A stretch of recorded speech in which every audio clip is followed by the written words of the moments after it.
انتہائی انعام معراج پاک۔ ہر ناحق توہین برداشت کرنے کا انعام ہوتا ہے۔ توہین جتنی ناحق، شدید اور سرعام ہوگی، انعام کی مقدار، شدت اور اس کی دائمی حیثیت اسی نسبت سے ملے گی، اور وہ انعام قائم رہے گا، نسل در نسل چلے گا۔ شرط ایک اور بھی ہے، توہین برداشت کرنے والے میں بدلہ لینے کی قوت اور صلاحیت ہو، مگر وہ خدا کی خاطر اپنی طاقت استعمال نہ کرے۔ توہین انسانی کی جو بھی حد ہو سکتی تھی، طائف کے بدبخت اوباشوں نے وہ ساری حدیں پار کر دیں۔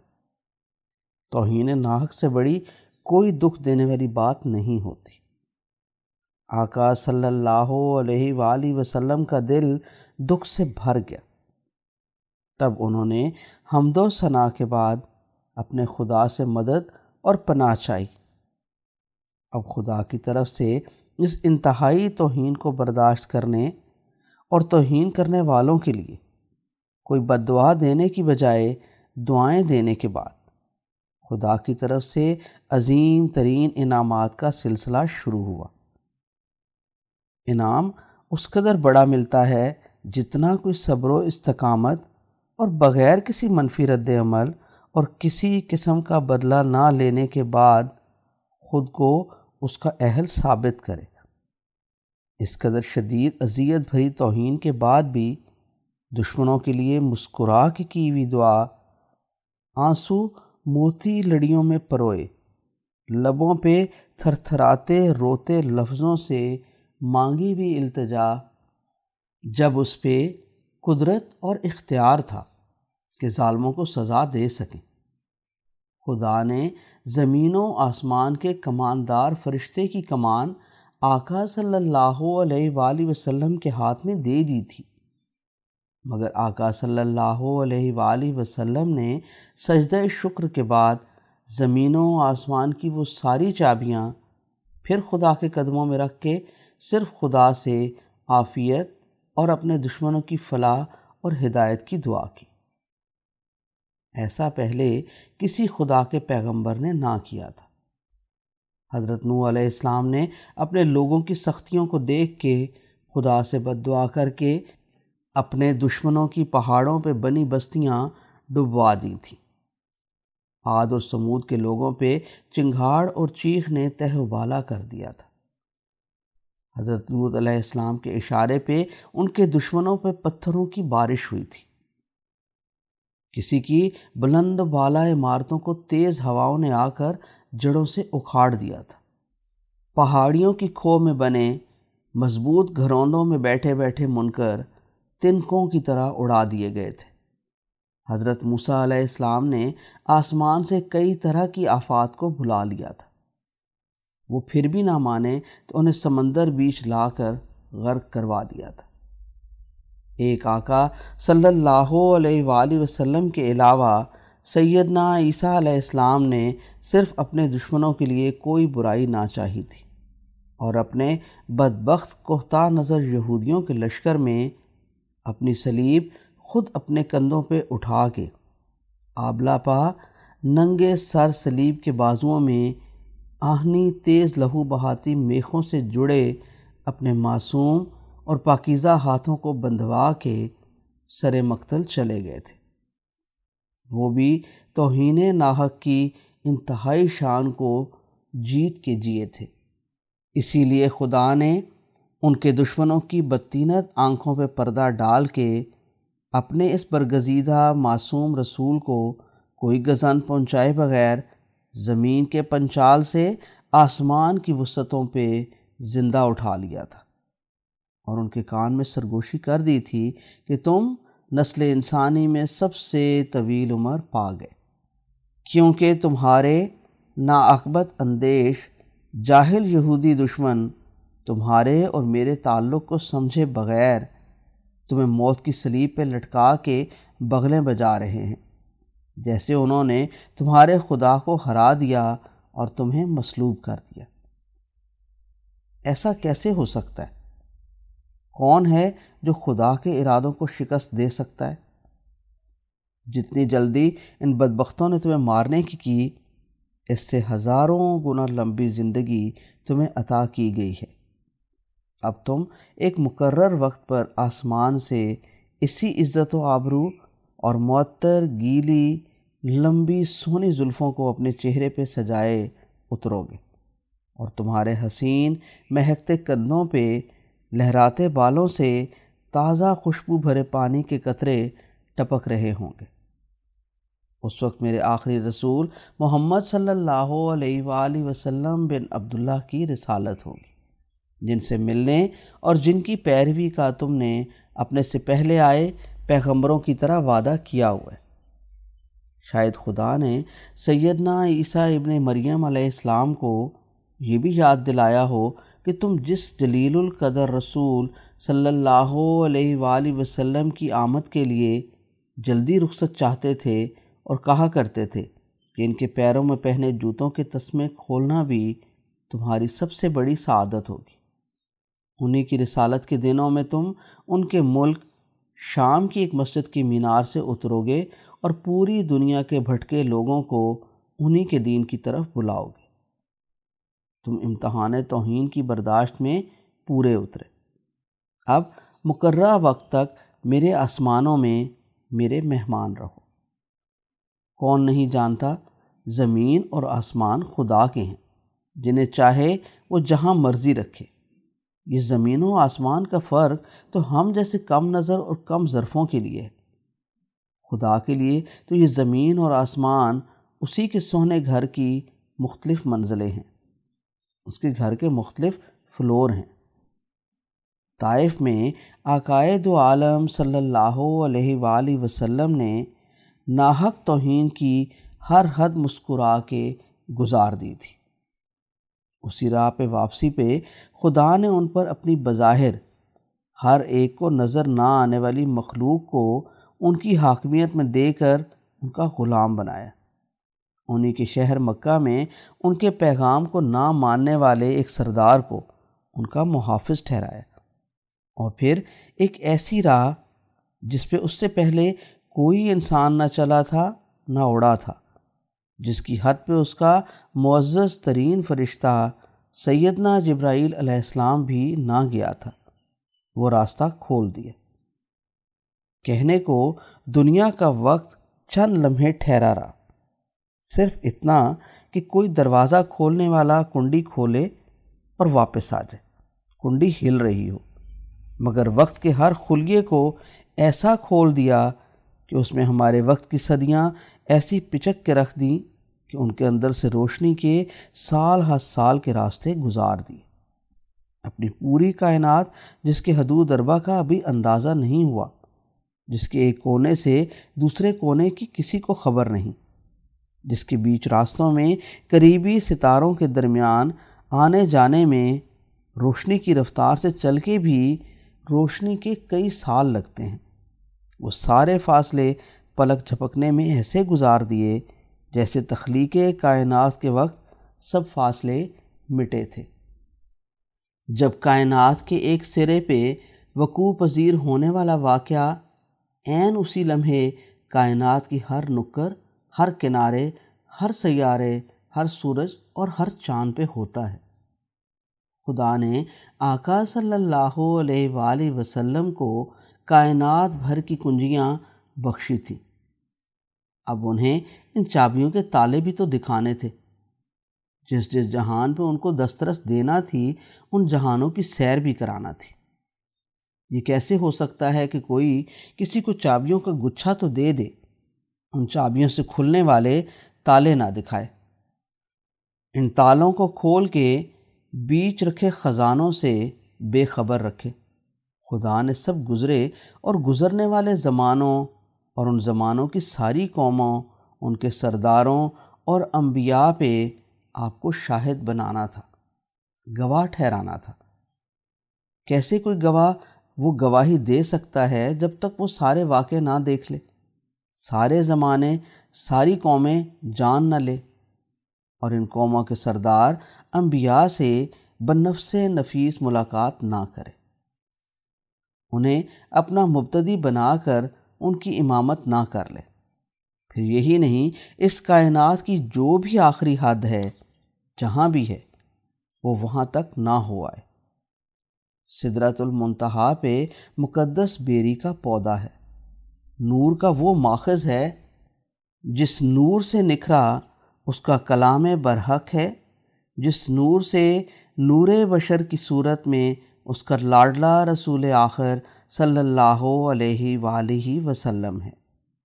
نور کی کرنیں ایک مرکز پہ مرتکز ہوں اور نور کل کی نور کلام کے ذریعے نور بشر سے بات نہ ہو، ان سب انعامات کے اہتمام کا لمحہ آ گیا۔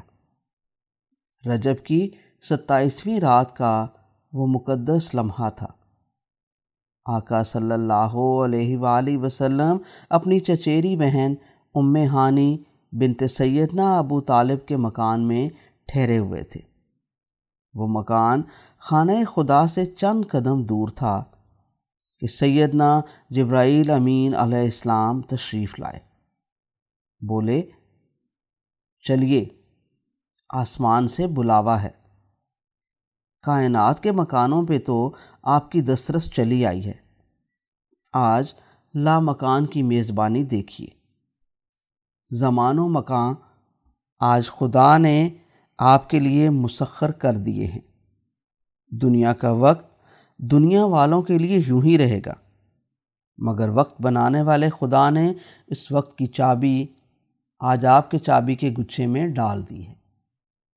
جب چاہیں گزرے وقت کو بلا لیں، جب حکم دیں آنے والا وقت آپ کے سامنے ہاتھ باندھے آ حاضر ہوگا۔ زمان و مکان پہ آج آپ کی حکومت ہے، جسے آپ نے بنفس نفیس اپنی سعادت مند آنکھوں اور پورے جسم کے روئیں روئیں کے ساتھ دیکھنا ہے، جینا ہے۔ جبرائیل علیہ السلام نے بند دروازے کی کنڈی کھولی۔ کنڈی زنجیر کی بنی تھی، کھولنے سے ہلی۔ دروازہ کھلتا ہے۔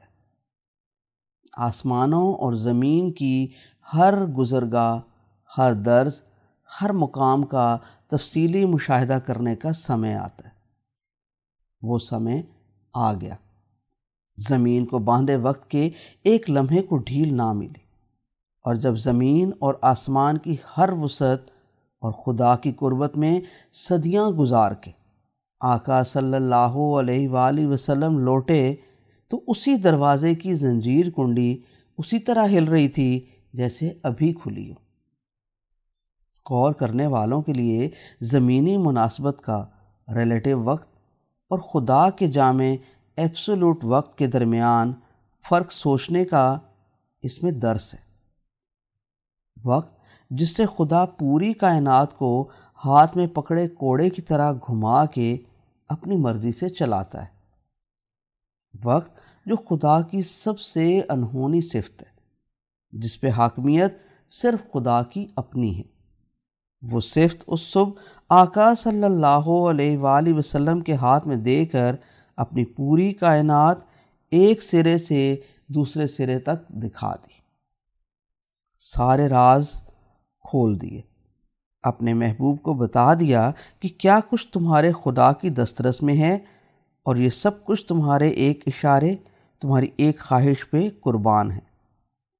کیونکہ محب اور محبوب کے اثاثوں میں فرق نہیں رکھا جاتا۔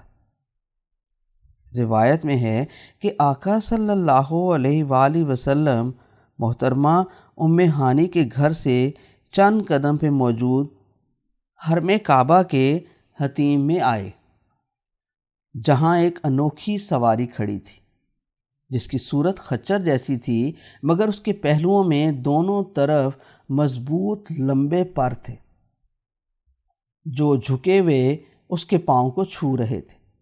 سیدنا جبرائیل علیہ السلام نے آقا صلی اللہ علیہ وآلہ وسلم کو سواری پیش کی۔ آقا صلی اللہ علیہ وآلہ وسلم سوار ہونے لگے تو سواری، جس کا نام براق بتایا گیا تھا، ذرا کسمسائی۔ سیدنا جبرائیل علیہ السلام نے سواری سے کہا، سنو، آج تمہاری خوش نصیبی کی انتہا کا دن ہے کہ کائنات کی معزز ترین ہستی آج تم پہ سوار ہوگی۔ براق جبرائیل امین علیہ السلام کا حکم سن کے ادب سے سر جھکائے سراپا اشتیاق کی تصویر بن گیا۔ آقا صلی اللہ علیہ وآلہ وسلم براق پہ سوار ہوئے۔ براق نے پر اٹھائے، پھیلائے، پاؤں پیٹ کے ساتھ جوڑے اور رخ مغرب میں فلسطین کی طرف کر لیا۔ سیدنا جبرائیل علیہ السلام نے اپنے پر کھولے اور ادب میں براق کے پیچھے اڑنے لگے۔ آقا صلی اللہ علیہ وآلہ وسلم نے بعد میں بتایا کہ براق کی رفتار اتنی تیز تھی کہ اس کے ایک قدم کے بعد دوسرا قدم حد نگاہ پہ پڑتا تھا۔ وہ روشنی کی رفتار سے کہیں تیز خیال کی رفتار سے اڑ رہا تھا۔ اس کی وہ پرواز افقی تھی، زمین کے اوپر مگر زمین کے ساتھ، جیسے آج کوئی تیز جہاز اڑتا ہے۔ مکہ سے فلسطین میں موجود بیت المقدس کا فاصلہ 1300 کلومیٹر ہے۔ شہر 31 درجے 45 دقیقے طول بلد شمالی اور 35 درجے 13 دقیقے طول بلد مشرقی پہ واقع ہے۔ بیت اللحم اور الخلیل اس کے جنوب میں ہیں اور رام اللہ شمال میں۔ بیت المقدس پہاڑیوں پہ آباد ہے۔ اسی پاک کرنے والے گھر کو رومیوں نے پہلی صدی قبل مسیح میں ایلیا کا نام دیا تھا۔ وہاں ارد گرد سب پہاڑیاں ہیں، انہی میں ایک پہاڑی کوہ صہیون کے نام سے جانی جاتی ہے۔ اسی پہاڑی پہ مسجد اقصی اور قبہ الصخرہ واقع ہیں۔ کوہ صہیون کی نسبت سے ہی یہودیوں نے اپنی تخریب کار عالمی تحریک صہیونیت کو نام دیا ہے۔ بیت المقدس کی فلسطین سرزمین کی طرف ایک زمانے میں حضرت ابراہیم علیہ السلام اور ان کے بھتیجے لوط علیہ السلام نے عراق سے ہجرت کی تھی۔ حضرت ابراہیم علیہ السلام آقا صلی اللہ علیہ وآلہ وسلم کے جد امجد ہیں۔ ان کی ہجرت کی سرزمین پہ آقا صلی اللہ علیہ وآلہ وسلم کی آمد ضروری تھی۔ بیت المقدس کی تاریخ بھی بڑی دلچسپ ہے۔ حضرت ابراہیم علیہ السلام کے پوتے سیدنا اسحاق علیہ السلام کے بیٹے سیدنا یعقوب علیہ السلام نے خدا کے حکم کی تعمیل میں بیت المقدس کی بنیاد ڈالی تھی۔ حضرت یعقوب علیہ السلام کو ہی اسرائیل بھی کہا جاتا ہے۔ پھر ایک عرصہ گزرا تو حضرت سلیمان علیہ السلام نے 961 قبل مسیح میں وہیں ایک عبادت گاہ اور شہر فلسطین کی بنیاد ڈالی۔ یہودی خدا کے بنائے حضرت سلیمان علیہ السلام کے گھر کو ہیکل سلیمانی کہتے ہیں۔ 4.25 صدیاں گزر گئیں، ہیکل سلیمانی جوں کا توں موجود رہا۔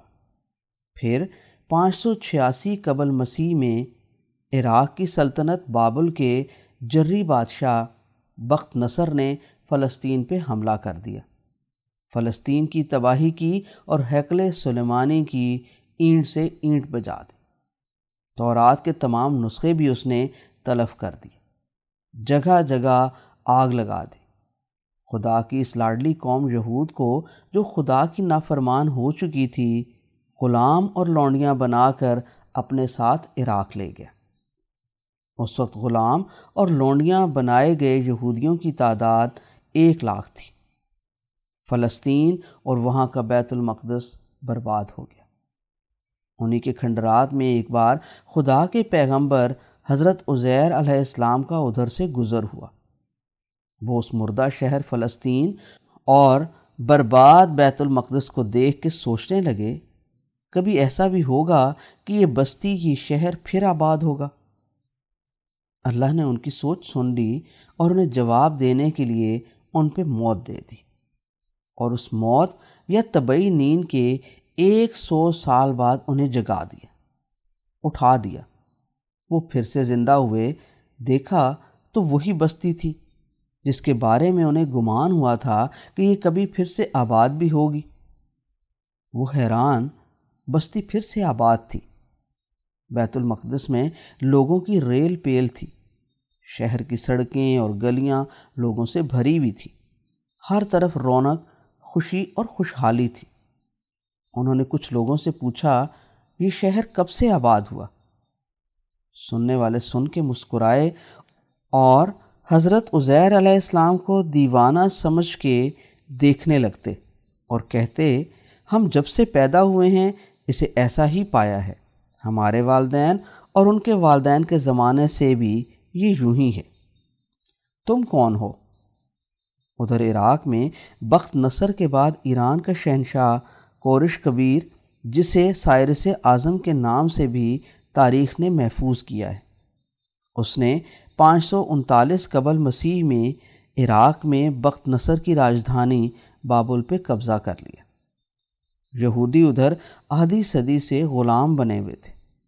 ایرانی بادشاہ کو ان متکبر یہودیوں کی قسم پرسی اور حالت زار دیکھ کے ترس آیا اور ان سب یہودیوں کو پھر سے فلسطین جانے کی اجازت دے دی۔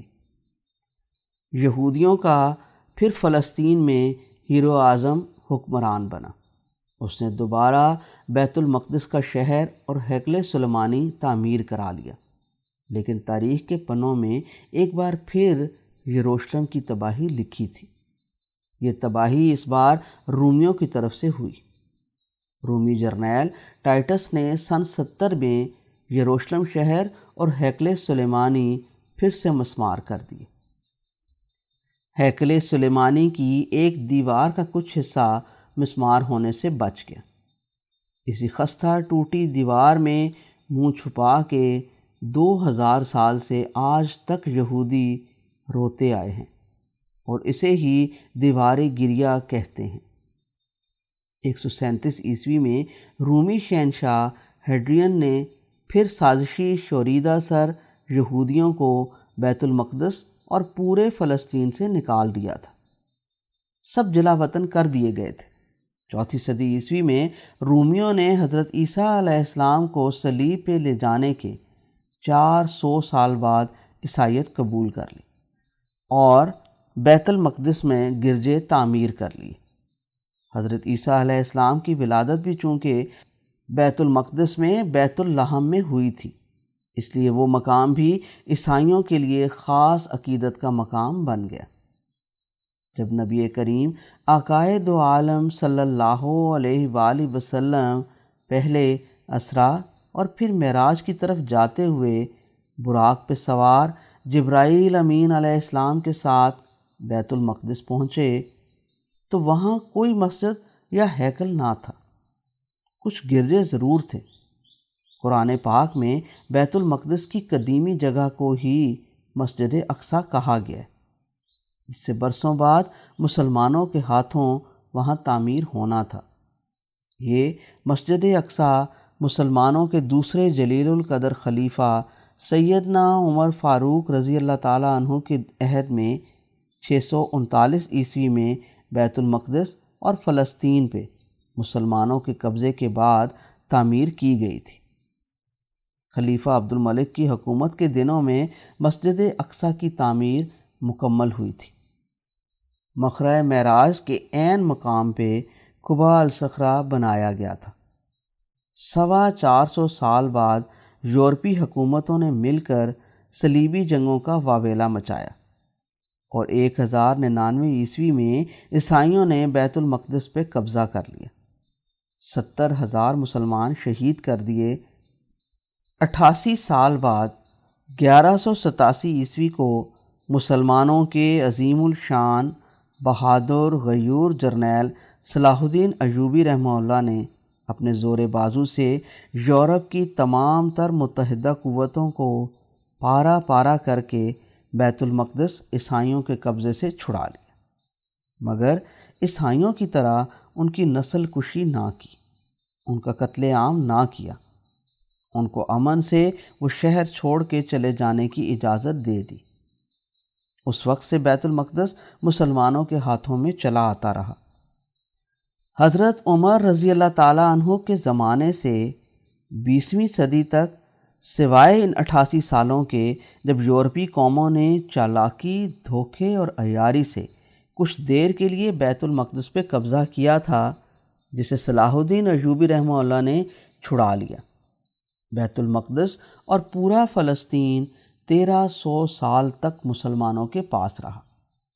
پھر پہلی جنگ عظیم میں امریکہ، برطانیہ اور ان کے اتحادیوں نے یہودیوں سے جرمنی اور سلطنت عثمانیہ کو شکست دینے کے لیے بھاری نقد رقم لے کر ان سے وعدہ کر لیا کہ جنگ جیتنے کی صورت میں وہ فلسطین سے مسلمانوں کو بے دخل کر کے یہودیوں کو وہاں آباد کر دیں گے۔ ایسا ہی ہوا۔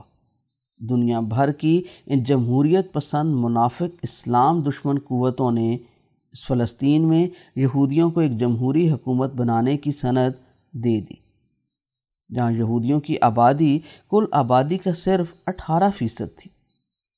وہ سارے رقبے پہ قابض بنا دیے گئے، اور پھر جون 1967 عیسوی میں بقیہ فلسطین اور بیت المقدس پہ بھی انہوں نے اپنا تسلط جما لیا۔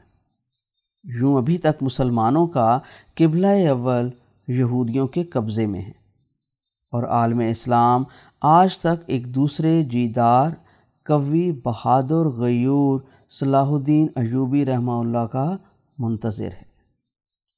آقا صلی اللہ علیہ وآلہ وسلم کا براق پہ جبرائیل امین علیہ السلام کے ساتھ زمین پہ افقی سفر مکہ سے بیت المقدس پہنچ کے ختم ہوا۔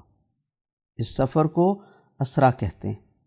جبرائیل امین علیہ السلام نے آقا صلی اللہ علیہ وآلہ وسلم کی سواری براق کو ایک جگہ کھونٹے سے باندھا۔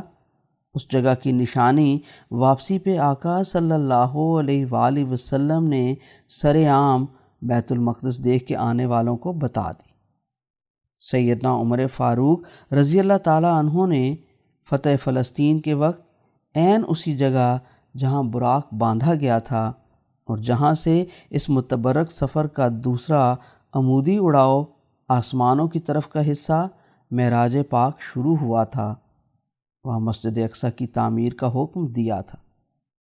نام اس مسجد کا خدا نے رکھا، تعمیر کی سعادت بعد میں سیدنا عمر بن خطاب رضی اللہ تعالیٰ عنہ کو ملی۔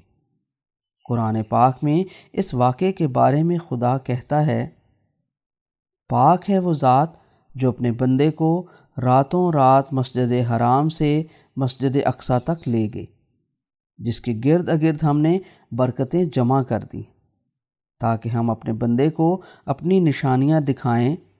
بلا شبہ وہی سننے والا اور دیکھنے والا ہے۔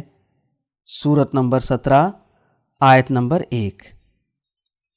ایک روایت میں ہے کہ مسجد اقصیٰ کے مقام پہ آقا صلی اللہ علیہ وآلہ وسلم اور جبرائیل امین علیہ السلام دونوں نے 2 رکعت نماز خدا کے حضور پڑھی۔ خصائص الکبریٰ جلد اول صفحہ نمبر 167۔ وہیں آپ کی خدمت میں مشروبات کے 2 پیالے پیش کیے گئے، ایک میں شراب تھی، دوسرے میں دودھ۔ آپ صلی اللہ علیہ وآلہ وسلم نے دودھ کا پیالہ پسند کیا۔ جبرائیل امین علیہ السلام نے کہا، آپ صلی اللہ علیہ وآلہ وسلم نے دین فطرت کو اختیار کیا۔ دودھ پینے کے بعد آقا صلی اللہ علیہ وآلہ وسلم جبرائیل امین علیہ السلام کے ساتھ آسمانوں کی طرف اوپر اڑے۔ اس بار بھی آپ اپنے سفید خچر براق پہ سوار تھے۔ آسمانوں کا سفر بھی خیال کی رفتار سے تھا۔ پہلے آسمان کا سوچا تو آپ صلی اللہ علیہ وآلہ وسلم اس کے دروازے پہ تھے۔ وہاں پوچھا گیا جبرائیل علیہ السلام سے کہ ساتھ آنے والے خود آئے ہیں یا بلائے گئے ہیں؟ جبرائیل امین علیہ السلام نے کہا، بلائے گئے ہیں۔ دروازہ کھل گیا۔ ایک ایک کر کے آقا صلی اللہ علیہ وآلہ وسلم 7 آسمانوں پہ گئے۔ ہر بار پوچھا جاتا، خود آئے ہیں یا بلائے گئے ہیں؟ ادھر سے جواب ملتا، بلائے گئے ہیں۔ ادب سے ایک دم آسمان کا دروازہ کھلتا ہے۔ پہلے آسمان پہ آقا صلی اللہ علیہ وآلہ وسلم کی ملاقات حضرت آدم علیہ السلام سے ہوئی۔ دیکھا وہ دائیں طرف کے لوگوں کے ہجوم کو دیکھ کے مسکراتے ہیں، بائیں طرف والے انبوہ کو تک کے دکھی ہو جاتے ہیں۔ آقا صلی اللہ علیہ وآلہ وسلم نے جبرائیل علیہ السلام سے پوچھا، یہ کیا راز ہے؟ جواب ملا، یہ تمام انسانوں کے باپ آدم علیہ السلام ہیں۔ دائیں طرف کی نیک روحوں کو دیکھ کے خوش ہوتے ہیں اور بائیں طرف والے گناہگاروں کو دیکھ کے دکھی ہو جاتے ہیں۔ دوسرے آسمان پہ یحییٰ علیہ السلام اور ابن مریم سیدنا عیسیٰ علیہ السلام سے ملاقات ہوئی۔ تیسرے آسمان پہ چاند سے زیادہ روشن اور پھول سے بڑھ کے خوبصورت چہرے والے سیدنا یوسف علیہ السلام تھے۔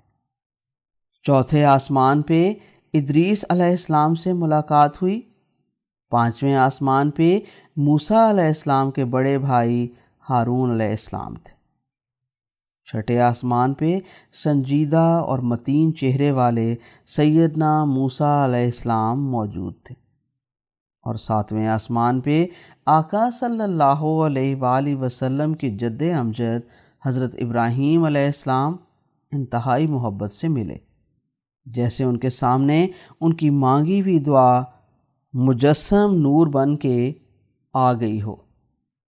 ساتویں آسمان سے آگے کچھ قدم جبرائیل امین علیہ السلام ساتھ چلے، پھر رک گئے اور بولے، میری حد ختم ہوئی، اس سے آگے قدم اٹھایا تو میری پرواز ختم، پر جل جائیں گے۔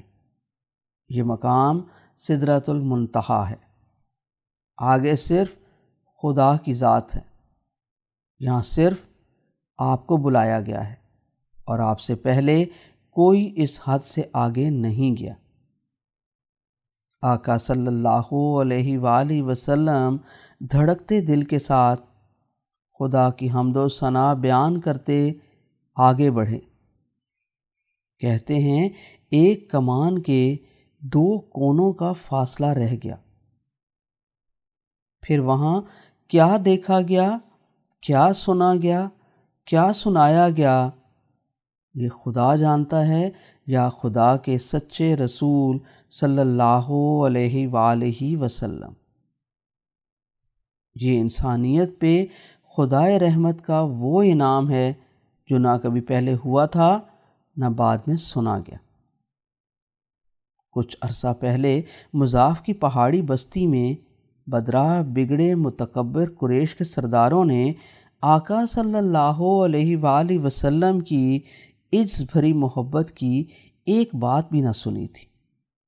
اوباش لوگوں کو پتھر دے کر آقا صلی اللہ علیہ وآلہ وسلم کے پیچھے لگا کے زخم زخم کر دیا تھا۔ اس توہین ناحق کے انعام کا سمے آ گیا۔ 7 آسمانوں کی آخری حد سے آگے کا مقدس ترین گوشہ جسے صرف پاکیزہ روحیں ہی سوچ سکتی ہیں، وہاں پذیرائی ملی، جہاں بڑے سے بڑے معتبر فرشتے کی بھی رسائی نہیں، جہاں تک کوئی نبی کوئی رسول پہلے کبھی نہ گیا۔ وہاں آقا صلی اللہ علیہ وآلہ وسلم کو نوازا گیا۔ کیسے خوش آمدید کہا گیا ہوگا؟ آقا صلی اللہ علیہ وآلہ وسلم سے کیا راز و نیاز ہوئے ہوں گے، کیسی محبت بھری باتیں ہوئی ہوں گی، کیا کیا نعمتیں اور تحائف آقا صلی اللہ علیہ وآلہ وسلم کو اپنی ذات مبارک اور اپنی امت کے لیے ملے ہوں گے۔ محب اور محبوب کی وہ الوہی آفاقی اور تمام تر عزتوں سے بڑی عزت والی ملاقات تھی۔ ایسی ملاقات سوچنے سے سوچ نکھر جاتی ہے، ذہن آسمانی خوشبوؤں سے بھر جاتا ہے۔ وہ ہستی خدا جس کے ہاتھوں میں ساری زمین، تمام آسمان اور جو کچھ ان کے بیچ ہے سب ہے، جو ہر شے کا خالق ہے، جو نظر آتی ہے یا نظر سے اوجھل ہے، ہر زندہ اور غیر زندہ جس کی مخلوق ہے، جو اکیلا واحد کائنات کا بلا شریک مالک ہے، جس کے سامنے اس کے بنائے بڑے سے بڑے سیارے، سورج اور چاند بھی ایک حقیر ذرے سے زیادہ حقیقت نہیں رکھتے۔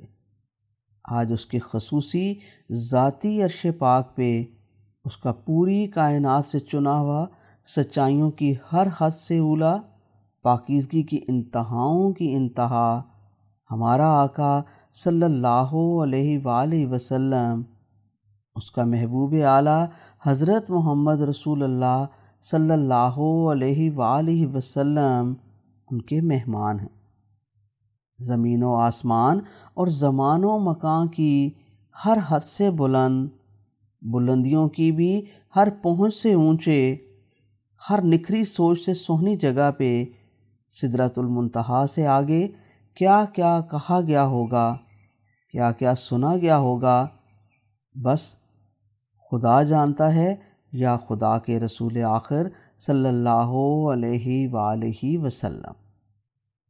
کہتے ہیں وہیں آپ ایسے مقام پہ بھی بلند ہوئے جہاں تقدیر کی کتاب میں جو بھی لکھا جاتا تھا وہ سنائی دیتا تھا۔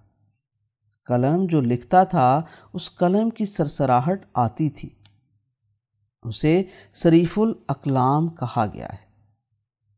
وہیں آپ کو جنت اور جہنم کا مشاہدہ کرایا گیا۔ آپ نے ایک بار بعد میں فرمایا کہ جنت کے گنبد موتیوں کے تھے اور مٹی اس کی مشک کی تھی۔ صحیح مسلم میں ہے کہ یہاں آپ کو 3 تحفے بارگاہ خداوندی سے عطا ہوئے۔ ایک تو دن میں 5 نمازیں، سورۃ بقرہ کی آخری آیات۔ تیسرا عطیہ یہ ملا کہ آپ صلی اللہ علیہ وآلہ وسلم کی امت میں جو اللہ کے ساتھ کسی کو شریک نہ گردانے گا، اس کے کبائر سے اللہ درگزر فرمائے گا اور اسے ہمیشہ کے لیے جہنم میں نہ ڈالے گا۔ واپسی کے سفر میں آقا صلی اللہ علیہ وآلہ وسلم پھر بیت المقدس میں اترے۔ وہاں تمام انبیاء نماز کے لیے کھڑے تھے۔ جبرائیل امین علیہ السلام نے آقا صلی اللہ علیہ وآلہ وسلم کو امامت پہ کھڑا کیا۔ آپ نے صبح کی 2 رکعت فرض نماز پڑھائی۔ جبرائیل امین علیہ السلام نے پوچھا، آپ کو علم ہے آپ کے پیچھے کن لوگوں نے نماز پڑھی؟ آقا صلی اللہ علیہ وآلہ وسلم نے پوچھا، بتاؤ۔ جبرائیل امین علیہ السلام بولے، آپ سے پہلے جتنے بھی انبیاء اور رسول آئے سب آپ کے پیچھے نماز میں کھڑے تھے، 1,24,000۔ آپ صلی اللہ علیہ وآلہ وسلم امام الانبیاء ہیں۔ واپسی کا سفر بھی براق پہ خیال کی رفتار سے کٹا، اور جب آپ واپس ام ہانی کے کمرے میں داخل ہوئے تو دروازے کی کنڈی اسی طرح ہل رہی تھی جیسے اسے کھولتے سمے وہ ہلی تھی۔ آپ صدیوں کا سفر طے کر کے واپس بھی آ گئے اور زمین کا وقت جہاں تھا وہیں کھڑا رہا۔ سائنس اس حقیقت کو مانتی ہے، یہ رفتار روشنی کی رفتار سے 1000 گنا زیادہ تیز ہے۔ یہ اصل میں کسی بھی رفتار سے تیز ہے۔ اس رفتار کو کوئی نام نہیں دیا جا سکتا۔ یہ ایسا عمل ہے جو کائنات بناتے سمے قائم ہوا تھا، جب وقت ابھی تخلیق نہیں ہوا تھا۔ یہ وہ معاملہ ہے کہ کائنات کے طول و عرض میں جب خدا کے حکم سے کوئی حرکت ہوتی ہے، جیسے ہر جگہ عین اسی لمحے اسی طرح ہونا ہو تو وہ ہو جاتی ہے۔ ایسا ہی وقت قیامت کے دن ہوگا۔ ہر جگہ ایک ہی کیفیت ایک ہی وقت میں ہو جائے گی، مگر آقا صلی اللہ علیہ وآلہ وسلم کی عظمت اور توقیر کے لیے آقا صلی اللہ علیہ وآلہ وسلم کی زمین دنیا کا وقت اس لمحے کائنات کے وقت سے الگ کر دیا گیا، روکے رکھا گیا۔ آقا صلی اللہ علیہ وآلہ وسلم نے دن چڑھے ام ہانی کو یہ واقعہ اسرا اور معراج سنایا تو وہ ٹھٹک کے رہ گئی۔ اپنی انسانی مروجہ سوچ کے ہاتھوں آقا صلی اللہ علیہ وآلہ وسلم کے بلند وقار کو ملحوظ رکھتے ہوئے آقا صلی اللہ علیہ وآلہ وسلم کی قمیض کا دامن کھینچ کے بولیں، آپ باہر کسی سے اس کا ذکر نہ کیجیے گا، لوگ شاید اسے جھوٹ سمجھیں۔ آقا صلی اللہ علیہ وآلہ وسلم مسکرائے اور بولے، میں تو کہوں گا۔ آقا صلی اللہ علیہ وآلہ وسلم اس وقت کائنات بھر کے سب رازوں کے واقف کار بن کے زمین پہ اترے تھے۔ ان کا اعتماد کتنا بلند ہوگا۔ گھر سے باہر نکل کے حرم کعبہ کے صحن میں آئے تو مکہ کے سب سے شرارتی دشمن ابو جہل سے ٹاکرا ہو گیا۔ اپنی نفرت بھری آنکھوں کے ڈیلے گھماتا ہوا وہ اپنی مونچھوں اور داڑھی پہ ہاتھ پھیرتا طنز آمیز لہجے میں بولا، آج بھی کوئی خبر ہے؟ آقا صلی اللہ علیہ وآلہ وسلم نے کہا، ہے۔ وہ چہرے پہ نفرت چھپا کے تجسس سے سننے کے لیے رک گئے۔ آقا صلی اللہ علیہ وآلہ وسلم نے فرمایا، میں آج رات کے ایک حصے میں یہاں سے فلسطین گیا، اوپر آسمانوں تک لے جایا گیا اور واپس آ گیا۔ ابو جہل نے پہلے آنکھیں پھاڑ کے آقا صلی اللہ علیہ وآلہ وسلم کو اس طرح دیکھا جیسے نعوذ باللہ آقا صلی اللہ علیہ وآلہ وسلم کوئی بہکی ہوئی بات کر رہے ہیں۔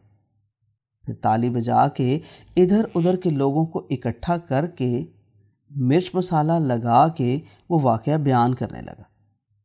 لوگ اس سے بات سن کے آقا صلی اللہ علیہ وآلہ وسلم کی طرف قبول یا رد کیے جانے کی صورت میں دیکھتے۔ آقا صلی اللہ علیہ وآلہ وسلم مسکرا کے کہتے، یہ ہے تو جھوٹا مگر اس وقت صحیح خبر دے رہا ہے، ایسا ہی ہوا ہے۔ لوگ ادھر ادھر بھاگ دوڑ میں لپکتے ایک دوسرے کو یہ خبر سنانے لگے۔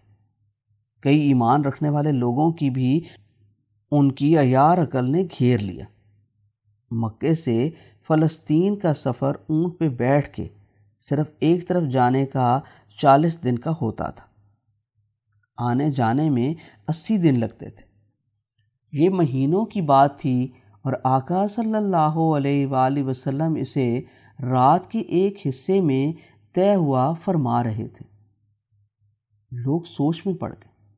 ایک طرف سے صبح سیدنا ابو بکر رضی اللہ تعالیٰ عنہ آ رہے تھے۔ ابو جہل بھاگا بھاگا ان کے پاس گیا، بولا، ابو بکر تم تو خود بھی فلسطین کئی بار جا چکے ہو، کتنا وقت لگتا ہے سفر میں؟ انہوں نے بتا دیا، مہینے اور ہفتے۔ ابو جہل منہ پھاڑ کے ہنسا، آنکھوں میں مکاری کی ساری چنگاریاں بھریں اور بولا، لو خود سوچ لو، تمہارے صاحب فرما رہے ہیں کہ وہ رات کے ایک حصے میں اس مسجد حرام سے مسجد اقصیٰ فلسطین گئے اور واپس بھی آ گئے صبح سے پہلے پہلے۔ ہے یہ کوئی ماننے والی بات؟ سیدنا ابو بکر رضی اللہ تعالیٰ عنہ کے چہرے پہ سنجیدگی آئی۔ انہوں نے ابو جہل کے چہکتے اٹکیلیاں کرتے چہرے پہ تمسخرانہ ہنسی ہنستے بدخواہ منہ پہ چھنچھنے کی طرح تھرتھراتے اس کے ہاتھ کو پکڑ لیا۔ ایک آدھ لمحہ خشونت بھری خاموشی سے اسے دیکھا، اس کا پکڑا ہاتھ غصے سے مروڑا اور اس کی آنکھوں میں آنکھیں ڈال کے کہنے لگے، تم ان کی بات کر رہے ہو جن پہ لمحہ بھر میں آسمان سے خبریں اترتی ہیں؟ وہ اگر رات کے ایک حصے میں فلسطین یا آسمان پہ لے جائے گئے ہیں اور واپس بھی پہنچا دیے گئے ہیں تو اس میں کیا شک ہے؟ یہ سچ ہے۔ ابو جہل کا ایک لمحہ پہلے چہکتا مکار چہرہ مرجھا گیا۔ بولا، تمہارے علاوہ بھی ادھر کئی لوگ ہیں جنہوں نے فلسطین کا راستہ طے کیا ہوا ہے، ادھر گئے ہیں۔ تمہارے صاحب تو ساری عمر ادھر نہیں گئے۔ میں ان کو لاتا ہوں، تم بھی آؤ۔ آؤ تمہارے صاحب صلی اللہ علیہ وآلہ وسلم سے فلسطین کے سفر اور فلسطین کا احوال پوچھتے ہیں، اگر وہ ادھر لے جائے گئے ہوں گے تو وہ جانتے ہوں گے۔ سیدنا ابو بکر رضی اللہ تعالیٰ عنہ بولے، لے آؤ۔ چلو میں بھی چلتا ہوں۔ آقا صلی اللہ علیہ وآلہ وسلم کے سامنے فلسطین کا سفر کرنے والے لوگ آ بیٹھے۔ سیدنا ابو بکر رضی اللہ تعالیٰ عنہ بھی پاس بیٹھے تھے۔ آقا صلی اللہ علیہ وآلہ وسلم سے انہوں نے فلسطین کے خد و خال پوچھے۔ آقا صلی اللہ علیہ وآلہ وسلم ایک لمحہ سوچنے لگے تو خدا نے پورا فلسطین اٹھا کے آقا صلی اللہ علیہ وآلہ وسلم کے سامنے رکھ دیا۔ جو لوگ پوچھتے جاتے آقا صلی اللہ علیہ وآلہ وسلم دیکھ دیکھ کے بتاتے جاتے۔ لوگ سن کے دانتوں میں انگلیاں دباتے جاتے۔ پھر فلسطین کے راستے کی بات ہوئی۔ راہ ساری بھی نظر کے سامنے چلنے لگی۔ جو پوچھا جاتا عین اس کی پوری تصویر آقا صلی اللہ علیہ وآلہ وسلم بیان کر دیتے۔ لوگ حیران، اتنی باریکی سے تو انہیں بھی یہ ساری تفاصیل یاد نہیں تھی۔ کسی کو کوئی شک ہی نہ رہا۔ واپسی سفر کی بات آئی تو آقا صلی اللہ علیہ وآلہ وسلم نے کہا، مکے کے قریب ہی چند منزلیں دور فلسطین سے آتے قافلوں میں فلاں فلاں قافلے ہیں۔ ایک قافلے والے کا اونٹ گم ہو گیا تھا، وہ آوازیں دے رہا تھا، پھر میں نے اس کے اونٹ کی نشاندہی کرا دی، وہ خوش ہوئے۔ اندھیرے میں تو مجھے نہ پہچانا، اپنا اونٹ پہچان کے لے گئے۔ ایک قافلے میں ایک اونٹ کے کجاوے میں ڈھکن سے ڈھکے ایک مشکیزے میں پانی رکھا ہوا تھا۔ مجھے پیاس لگی، قافلے والے سو رہے تھے، کس سے اجازت لیتا، ڈھکن اٹھا کے پانی پی لیا۔ پانی زیادہ نہ تھا یا پیاس زیادہ تھی، سارا پانی ختم ہو گیا۔ میں نے ڈھکن بند کر دیا مشکیزے کا اور چلا آیا۔ شام تک وہ دونوں قافلے پہنچ گئے۔ آقا صلی اللہ علیہ وآلہ وسلم کی بتائی باتیں پوچھی گئیں تو 16 آنے سچ نکلی۔ جنہیں یقین نہ آتا تھا وہ بھی ماننے پہ مجبور تھے۔ مگر آقا صلی اللہ علیہ وآلہ وسلم کو علم ہوا کہ سیدنا ابوبکر رضی اللہ تعالیٰ عنہ نے بغیر کسی تصدیق کے ان کا نام نامی سن کر پورے یقین کے ساتھ کہہ دیا تھا کہ جو بھی آقا صلی اللہ علیہ وآلہ وسلم فرما رہے ہیں وہ سچ ہے اور سچ کے سوا کچھ نہیں۔ اسی دن سے آقا صلی اللہ علیہ وآلہ وسلم نے اپنے سب سے پیارے اور قابل احترام دوست سیدنا ابوبکر رضی اللہ تعالیٰ عنہ کو صدیق اکبر کا خطاب دے دیا، جو ہمیشہ ان کی پہچان رہا۔ کہا جاتا ہے وہ 27 رجب 1290 سال کی صبح تھی۔ اس کے 1 سال بعد خدا سے انہونا میٹھا انعام آپ کو ملا۔ آپ کو مدینہ منورہ میں ایک مملکت مل گئی جو تھوڑے ہی سالوں میں آدھی دنیا کا مرکز بن گئی۔